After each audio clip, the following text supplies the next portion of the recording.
Allons-y. Parfait. Donc, Steve, avant de commencer, je vais te demander de prendre ton meilleur accent québécois, s'il te plaît. C'est pas possible. Mais aussi, avant de commencer, je dois te dire, là, moi, quand tu gagnes le championnat de France, là, puis le commentateur dit « Papa, on mène le maillot à la maison », je te jure, ça me fait des frissons encore. Moi aussi. C'est mon plus beau moment. Mettons d'écoute de vélo, là, je te dis, c'est au top. Ouais, c'est magique ce moment-là. Tu sais, après tant d'années à le chercher, ce titre-là. Puis moi, je me souviens, l'année d'avant, j'avais lu que tu disais « Ah, j'y crois plus tant ». Puis finalement, l'année d'après, j'ouvre mon téléphone puis je vois ça. Steve Chanel, champion de France, j'ai écouté à la course, puis c'est vraiment magique. Je vais te dire que ça m'arrive de le regarder encore et même moi j'ai le frisson, la larme qui monte parce que je me rappelle quand même que j'ai bien galéré pour aller le chercher et tout le monde a la même réaction que toi à me dire que le moment de télé était assez magique, ouais, c'était top, super souvenir. Parle-nous un peu de ton équipe, le Cross Team. Le Cross Team, ouais. Parle-nous un peu de cette équipe-là de développement que c'est toi un petit peu qui gère. Oui. Parle-nous de cette équipe-là. Écoute, il y a 5 ans, quand j'ai fini ma carrière pro, j'ai voulu vraiment revenir à mes premiers amours, le cyclocross. Et pour cela, j'avais pas d'autre, pour moi, pas d'autre alternative que de redonner ce que le cyclocross m'a donné, à savoir faire une équipe pour les jeunes. Parce que quand j'étais jeune, à 18, 19, 20 ans, j'ai pas eu trop le choix, je suis parti sur la route par substitution. Donc on a monté ça, j'ai tout de suite trouvé un très gros sponsor qui est la société Chazal.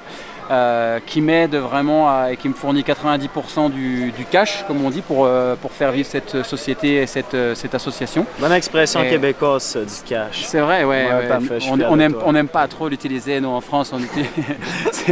Mais c'est vrai que c'est très important d'avoir une structure pour que les gamins puissent se dire au-delà de la catégorie espoir, il y a quelque chose qui se monte, donc ça prend beaucoup de temps, mais c'est un vrai plaisir d'être au contact des jeunes. Et tu vois, on a Mika Crispin qui est champion d'Europe, qui fait partie de l'équipe, donc ça montre qu'on est dans le vrai. Antoine Benoît l'année dernière était chez nous, il a terminé. C'était mon prochain point, de voir des jeunes qui graduent un petit peu de ton programme, comme Antoine là, qui est un des top favoris pour la course de demain, puis tu sais, qui gagne des courses comme à Bâle, puis qui sur le circuit va devenir probablement un joueur majeur. Qu'est-ce que ça te fait de les voir graduer de ton programme?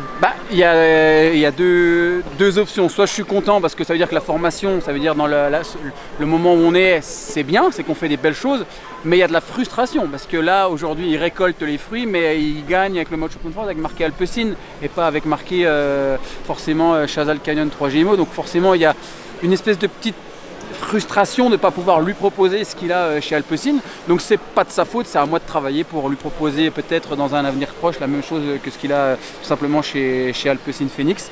Mais honnêtement, ça fait forcément plaisir quand Antoine a été chercher son titre l'année dernière avec le maillot de mon équipe. C'était énorme, j'étais presque plus ému que quand c'était mon titre. Et puis cette année, Mika Crispin, pareil, c'est champion d'Europe, c'est un truc de fou parce qu'on est une toute petite structure malgré tout. On vit avec très peu de moyens quand même. Et on est toute l'équipe, c'est des bénévoles, c'est des gens qui ne sont pas payés. Donc ils se décarcassent pour vivre ces émotions. Puis là, on va revenir à nos moutons, le championnat du monde que tu vas disputer dimanche. Tu as eu la chance de faire quelques tours. Comment tu te sens sur ce circuit-là? C'est pas un parcours où on se fait vraiment plaisir. C'est un parc à vaches, ça tape beaucoup. Il y a pour moi pas beaucoup de parties techniques. Ça reste un circuit où il faut appuyer très fort sur la pédale. Il ne faut pas vraiment réfléchir, il faut se mettre à son rythme. Après, aujourd'hui, on est vendredi, les conditions météo sont très bonnes.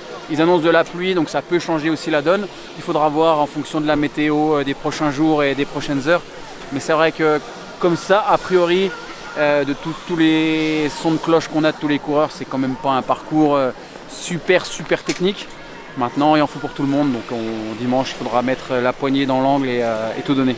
Puis qu'est-ce qu'on s'attend du mythique Steve Chanel ce dimanche? La gagne, Ah ouais, clairement. Tant qu'à faire. T'es le top favori, selon les pronostics. Ouais, j'ai une cote de 750 contre 1, donc pour gagner de l'argent, il faut miser sur moi. Ouais, c'est vrai. Mais non, honnêtement, je vois pas comment Van Der Poel peut être battu. C'est un vrai parcours où il faut de la puissance, il faut être extra fort et c'est ce qu'il est. Donc on va dire même s'il y avait des parties techniques, il serait au-dessus du lot. Mais je pense par contre derrière il peut y avoir des surprises. Je vois bien Wout van Aert quand même aller chercher une place sur le podium. Il faut vraiment de la grosse force assis sur la selle. Il faut être un bon rouleur, comme on dit, un chronomane. Donc pour Van Aert et puis pour Chanel, un top 15, ce serait pas mal. Un grand merci Steve, puis amuse-toi bien dimanche. Avec plaisir. Avec plaisir.